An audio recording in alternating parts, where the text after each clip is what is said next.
Today on Let's Talk Voiceover with BT and Randy Ryan. Game studios. Are they moving away from story-driven games, and what does that mean for voiceover? Man versus machine. Is artificial intelligence a reasonable alternative to those pesky voice actors? The guys reveal a history of working together for over 20 years and sound like crodgity old guys yelling at people to get off their lawn. And we talk about the possible convergence of games, movies, and technologies for a better entertainment experience. So settle in, my friends. Let's talk voiceover. Let's talk. Let's talk. Let's talk. Let's talk. Let's talk voiceover. Brian and Randall. Hi, Brian. Hi, Randall. How are you? I'm well. Things have warmed back up here after getting cool in Austin, and me being somebody who has taken to the heat really doesn't like the cold. So, See? Yeah, I know. I'm sure there are people here who would be like, "You're crazy. This is perfect weather." Well, the weather isn't the only thing that's changing. Let's talk about Visceral Games. Yeah, right. I know. It's The AAA studio gone out of business. That's a big deal. So does that tell us that people are going away from storytelling in games for other kinds of games, casual games or sandbox worlds? Yeah, at least that's what it says that EA is thinking and doing. Well, but I'm also seeing that in other areas as well, right? So first of all, we all know that AAA titles are based on franchises. Right. It's come down to that, yeah. Usually from other media, you still have some of the things, the Halos and the Sonic the Hedgehogs and some of those kinds of things that do still exist. But, the majority of all AAA titles come from a sports franchise or a movie or something that's already pre-existing. It's an existing franchise and goes that way. Mm-hmm.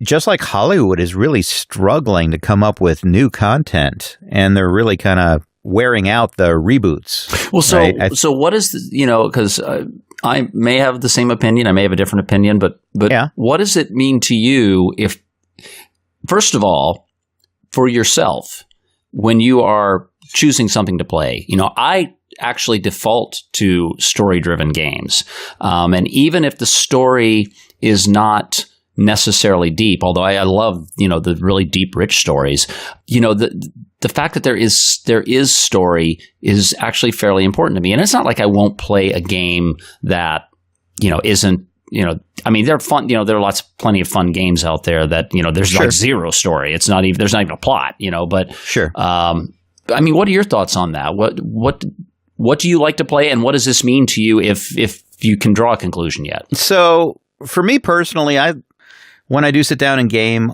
much like watching cable TV where you have 200 stations, but the average person watches 6. Mm-hmm. All the games that exist out there, I tend to play the same 4 or 5 games over and over and over again. Mm-hmm. With that said, as in, just for clarification, you buy the new version of that game, or you actually go back and play? No, I've been playing, for example, NCAA 2009 football. Gotcha. For what is it, 2017 now? Yeah, right. 8 years.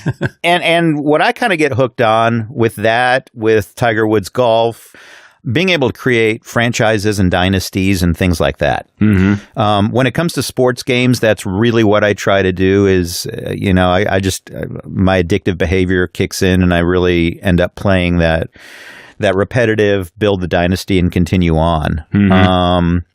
Years ago, you and I worked on a game called John Deere American Farmer, right? And which I admit I have gone back and pulled out and played again years later. Right. I mean, that's one of those games. I farmed for 60 years game time one time. Wow. And my kids were really not happy with me, but if they're kids, they'll get over it. Yeah. So all I have to do is mention John Deere American Farmer video game, and they just start to cringe. See, you're supposed to today. scar your kids somehow. Now, that is the most harmless way to scar them. Dad wouldn't play. He didn't love us. He loved John Deere. Scarring kids with video games. Perfect. There's actually something a little a little sweet about that, I guess, since video games are normally what kids do to get back at parents, right? True. But good point. I do like storylines, like Grand Theft Auto, Right. even the what's the big war game? Call of Duty. Call of Duty, right. Even Call of Duty, I really appreciate the storyline rather than just the open play. Mm-hmm. The open play to me gets boring after a while, right? All right, so let me ask you this. So you like Call of Duty. Visceral was making... But I like Call of Duty in the story mode, not in the open play mode. Right. Well, Battlefield is one of Visceral's games. Sure. EA's response to Call of Duty, no doubt. Right. I guess we'll know where EA's head is maybe if they do another Battlefield with a different studio. And what I don't know, because I've never worked for Visceral, is were there internal problems at the studio, or is this really because they made a trend? Yeah, well, and then you have to look at somebody like BioWare, which is EA made a big play for years ago. I mean, their entire identity is story-driven. Right. And, and of course, I worked on a BioWare game for almost 2 years that was totally story-driven that ended up getting shut down. I've got my theories, but nobody ever really said why. They did, but, there was obviously something else. Right. Sure. I don't know that we've ever heard the truth. So maybe that is a trend, but is it a trend for EA? Is it a trend industry-wide? I don't know. The big promise for video games for me is when I realized that you could merge a movie with a video game and basically have an interactive story that can just go on and on and on, and you can play it to different outcomes and all that. And that was long time ago, back in the 90s. I've always been really intrigued by that and by the whole following a story from start to finish. I look at my kids and they use video games more as a social medium than an entertainment medium. Which would then take you back to the whole MMO. Exactly. Right. And so that's it. So that's the kind of the thing. I think it's a generational difference. I think that older people, and when I say older, I'll talk about people over 35. I think older people enjoy story-driven, and I think younger people simply participate in the MMO experience. And my theory is that's what's happening. Does your daughter Maggie, does she play video games? No. Okay, because I would have just guessed that if she did, that she might be your anomaly to that. But she doesn't play video games, and we don't know. No, she spends her time doing other stuff. So, but Joe is a fairly heavy video game player, and he'll go ahead and do things like he'll play skate games and stuff like that. But even those, he won't follow the storyline. He gets really bored with the storyline, even when he's playing by himself, when he's not playing in the MMO realm. He gets really bored with the storyline, and so he just does free play. And I don't know. It's almost more of a casual game attitude for him, where if he has 15 minutes, he'll just pop it on, go play, and then dump out of it at any point in time. There's not necessarily a goal or an ending point or anything else. He just kind of does it to fill time. Interesting. And then, when he's playing Grand Theft Auto or Call of Duty or any of those other kinds of things, he plays it in MMO mode, more as a social activity than actually playing the game. And boy, he gets frustrated with me because if I try and join in, first of all, I don't have the same skill sets because I don't spend the same amount of time on those games with that he does. And who the hell wants to play a video game in a social setting with your dad? So, oh, I might, but yeah, well, but my dad wouldn't play, so that's a different story. See, there you go.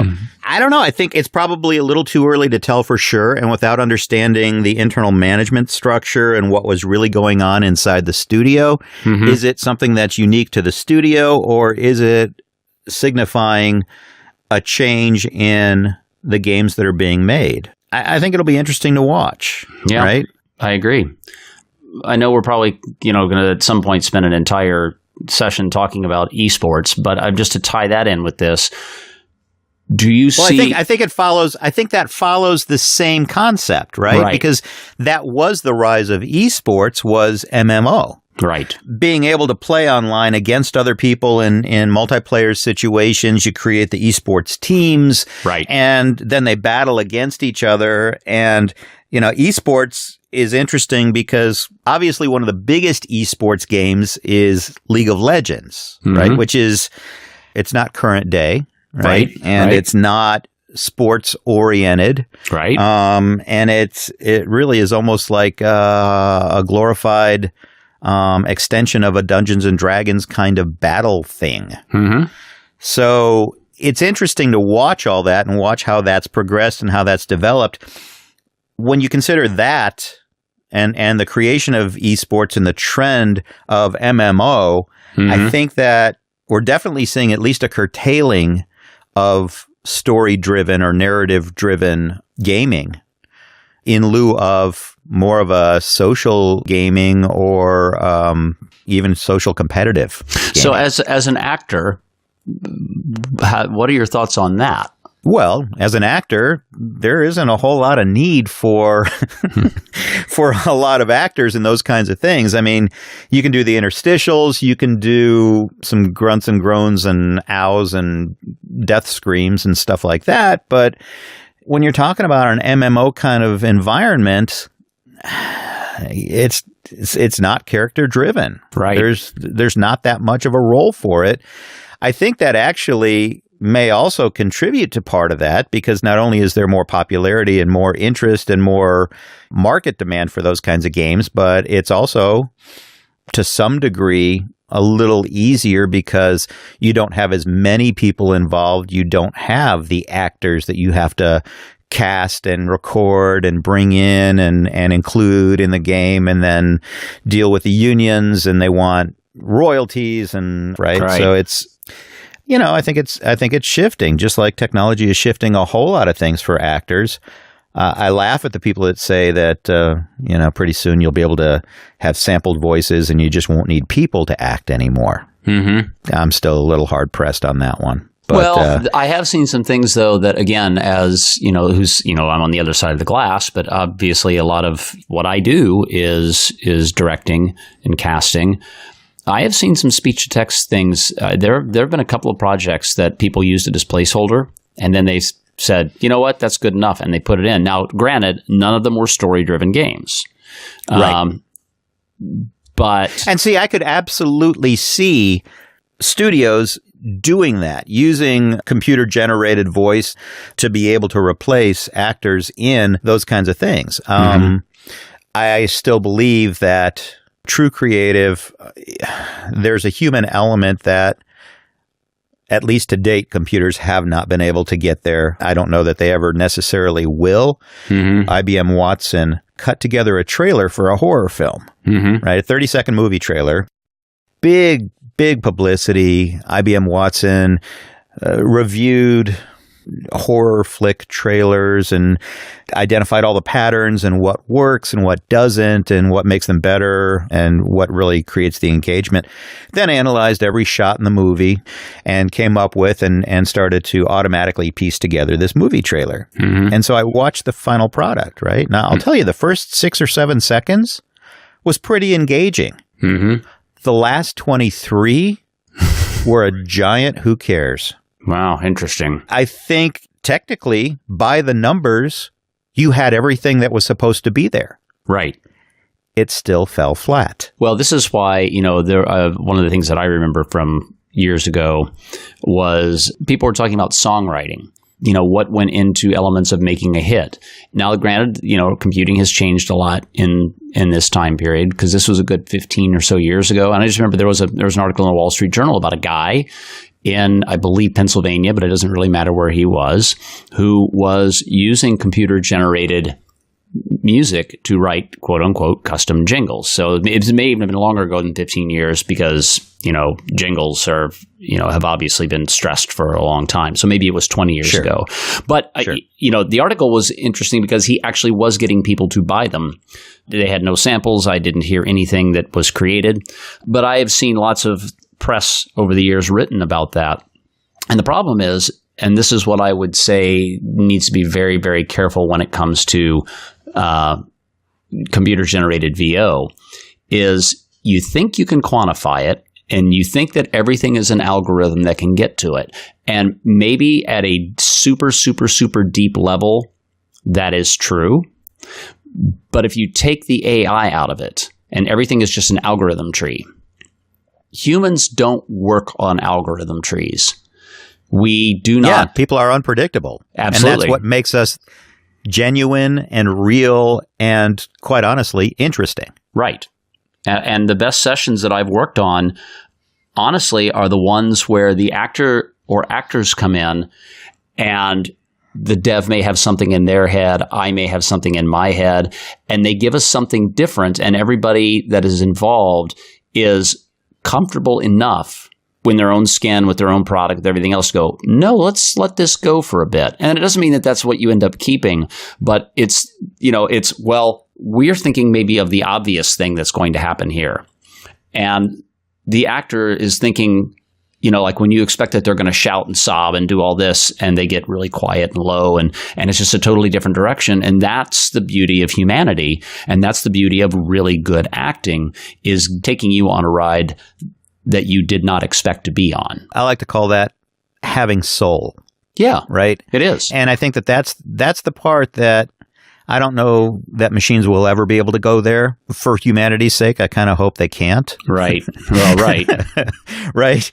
But even as recent as this past spring in Austin, Microsoft had a big demonstration. I think it was Microsoft had a big demonstration of creating music with AI and machine learning. And they did the same exact thing, right? And everyone's like, oh, this is amazing. This is incredible.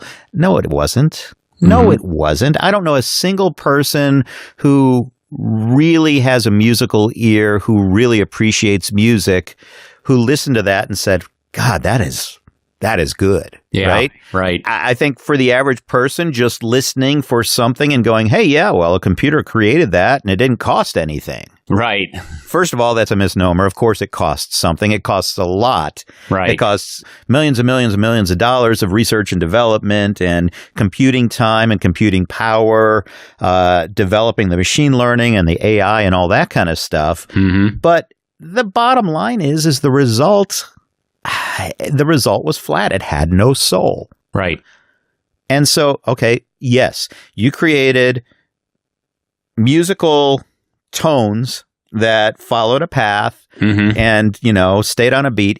They actually recreated some sort of a Celtic song. I felt like it was so, yet again, it reminded me exactly of the movie trailer. It fell flat. Was it technically there? Sure. Was it something I would be interested in listening to? No. Well, that's one of the hardest things to teach.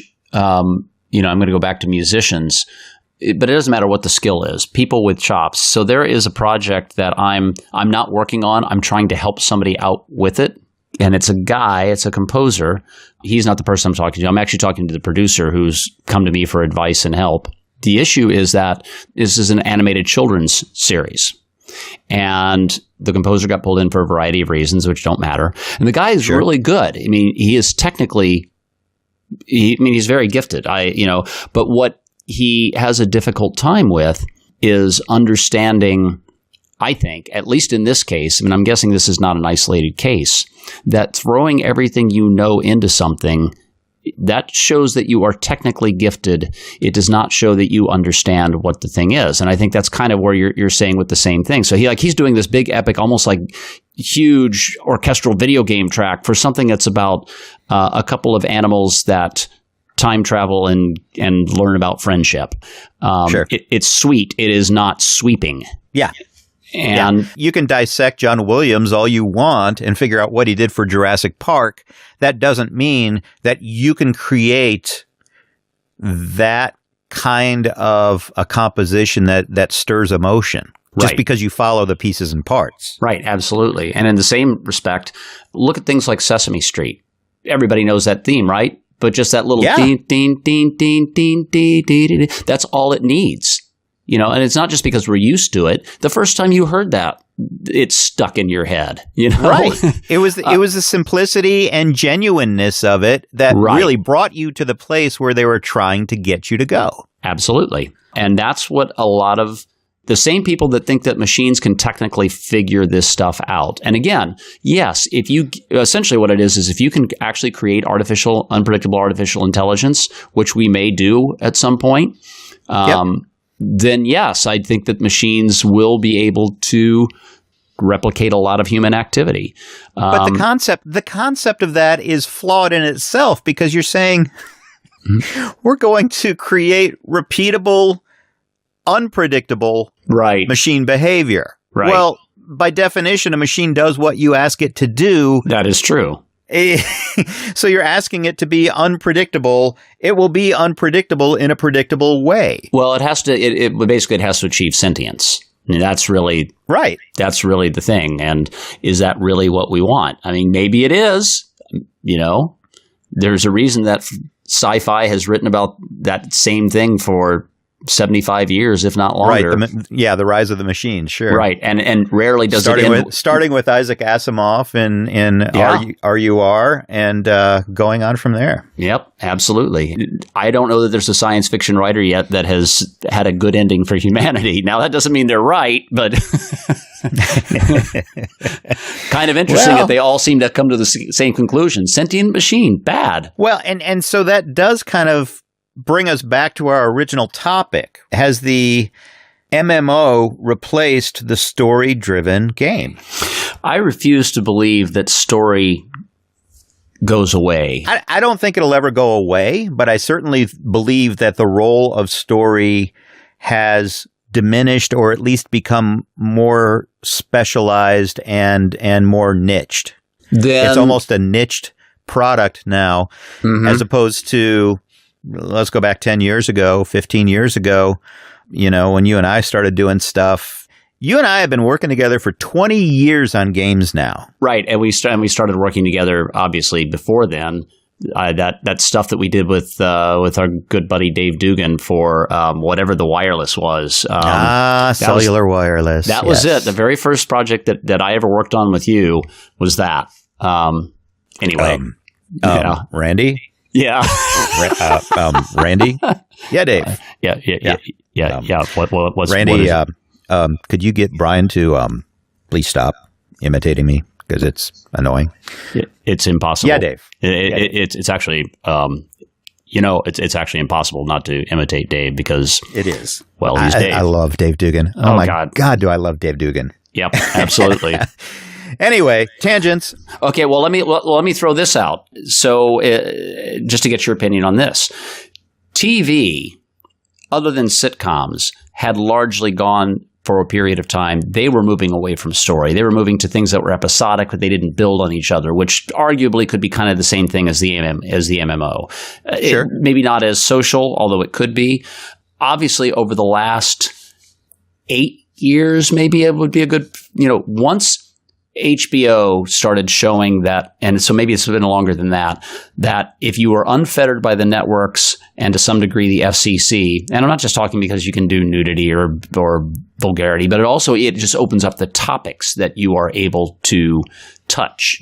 Sure. I think HBO with The Sopranos really brought the value of story back to the forefront. Right. So, and then you can talk about things like Mad Men and Breaking Bad and 24. Even 24 was an amazing story-driven thing, right? So are things cyclical? Yeah, because, those story-driven TV shows really saved TV from running so far down the reality path that they'd never be able to come out. Well, arguably, I could still make the case that the networks largely have, obviously not everything on network TV is a reality show, but there's still such a proliferation of it. Well, and even to the other cable channels, the things that ostensibly are, you're learning about stuff, home decorating shows, that really are all about, they're reality shows. They're all setups, trying to be disguised as being not setups. The number of people that Duck Dynasty fooled for years, that they thought this was real. It's like, this is a complete setup.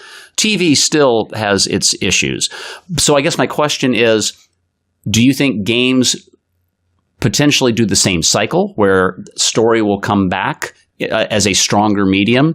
Or do you think story has gone to TV and games are taking the social, well, let's get together and just, hang out and maybe play some games at the same time? Could be both. In my old age, I've come to realize that life is very cyclical, right? Everything old is new again. My God, all my clothes from the 80s and 90s, right. My kids just fight over them, Right. And they're disgusting. I actually have a pair of parachute pants from 1984. I did ditch those. I still have mine. They're size 29 waist, so I'll never see them. But it's I do have them. They're going to go in my keepsake memoriam someday. There you go. Everything old is new again. I think everything is cyclical. I think there will come a point in time because people look for something new. Mm-hmm. And when I say new to them. Right. Right. So if you get away from story-driven narratives and story-driven games, I think that there will come a point when people go, hey, did you see this really new game? This is so cool. What a great concept. It's like watching a movie, but it's a game. Right. Yeah. You're like, no, I think I think that is certainly highly possible. Absolutely. The other thing that I potentially see is more of a merger between the movie industry, which is going through its own issues, right? Mm-hmm. Because people aren't going to the theater anymore to see stuff because of a number of reasons, convenience and things like Netflix and Amazon and streaming services and the fact that home video systems, home theater systems are so amazing now. Mm-hmm. Quite honestly, would you rather stay at home and stream a movie for your family, or would you rather pay $10 or $15 a head to go to a movie theater with your family of 5? Right. Right. All of a sudden that becomes a bit of a math equation. So yeah, it does. Right. With all those things, I see that movies and the movie industry is going to need to shift and change a little bit. And I still see a convergence between video games and film that's much more interactive for film and probably far less interactive as far as a game goes, but it's kind of like the fruition of a lot of movies that have tried it. When the movie Clue was done during the 80s? Oh, yeah. Or 90s? It was the 80s. They came out with 4 or 5 different endings. Right. I remember that. It was Colonel Plum with a wrench in the library. Right. And depending on where you watch the movie, you get a different ending. Mm-hmm. Well, in theory, that's kind of a cool thing because it actually adds value to the movie and allows you to watch the movie a couple of different times, right? Mm-hmm. So I still see that is an option, and it can be a really cool option. And then you take those kinds of things and you merge them with something like virtual reality. So now all of a sudden you have an all-encompassing environmental experience that has some interactivity. And I think that is a solution that traditional Hollywood and the games companies and technology companies can all work together to be able to develop a whole new niche, a whole new genre, a whole new entertainment experience that doesn't exist today.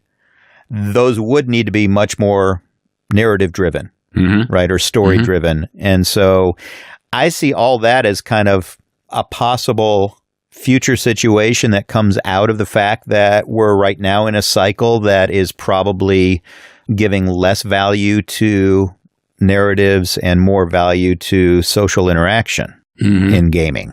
Yeah. I don't know that section is going to go away. I don't know it's going to get bigger, smaller, what it's going to do, but I think that it actually opens up a whole nother area that people can focus on and create a new kind of entertainment form.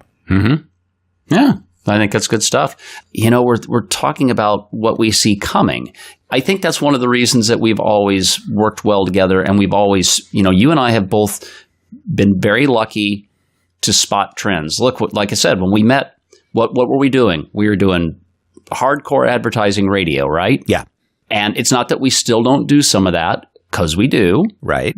But, if you would have said at that point in time, hey, you and I we're going to work 20 years on video games. It's like, really? Yeah. Not so much. But we both saw that. We both saw that as something, someplace to go. I hope that's not something that I ever lose, that you get complacent with what you're, and especially you don't see the threat that's happening to whatever it is that you are doing for a living now. Well, and I think the interesting thing that you and I have been able to share together is that even though we started working in video games together relatively early into it, I think what we've been able to do, we've never been complacent with it, right? Mm-hmm. So what is the next stage? You and I have always been able to sit down and have these conversations. What is coming next? What does the future look like? Mostly just out of curiosity and the fact that we really respect each other's opinions enough to bother to ask and have that conversation. And from that, I think there's a real interesting evolution, I guess. And certainly it helps us avoid complacency that may result from just going, hey, you know what? We're making some decent money. Let's just keep doing this until it dies. Well, my final takeaway on that is in about the time that you and I started doing games, Laurie and I had moved Hamster Ball almost like all chips in on the .coms because there was nobody doing audio. We got in there so early, mostly because we were too stupid to know that this was going to be a big lift. But so there weren't the competitors. I mean, it's that dream scenario you've got of we're it, and of course we weren't really it, but we were kind of it. And you get in with one company and they refer you to another company and, the whole thing just kind of went like that. If we hadn't started doing video games when the .com bust happened, to say that our revenue stream just dropped out. And if we hadn't done a couple of pretty well-known video games, like Deer Hunter was one, I'd used Dugan on that. That's the first game you and I worked on. It was one of the early Deer Hunters. Yeah, that gave us credibility, but from that point forward, we were never going to get to be complacent and always be looking at the next big thing. Or just the next, whether it's big or not, the next thing, and understanding that whatever you have may go away. Don't stop. Don't stop looking around. Don't stop looking for new opportunities. That reminds me of my favorite thing to say when someone says, I just had deja vu. I always turn to them and say, what happens next? That's brilliant. And on that note, yes. Well, Brian, as always, love chatting with you about this stuff, and maybe on occasion we're right. We'll see. I won't give myself too much credit on that, but I'm in good company. So, Randall, until next time. Until next time. Thanks, buddy. Talk to you soon. See ya. Let's Talk Voiceover is hosted by Randy Ryan, owner of Hamster Ball Studios, voice music and sound design, and Brian Talbot, actor and all-around creative guy. If you have comments, questions, ideas for show topics you'd be interested in hearing, or you just want to let us know what you think, you can reach us by sending an email to bt@letstalkvoiceover.com or go to our website at www.letstalkvoiceover.com. That's letstalkvoiceover.com. Subscribe to us on iTunes, Stitcher, or your favorite media app so you don't miss an episode. And follow us on Facebook and Twitter, too. Thanks for listening to Let's Talk Voiceover. We'll talk again real soon.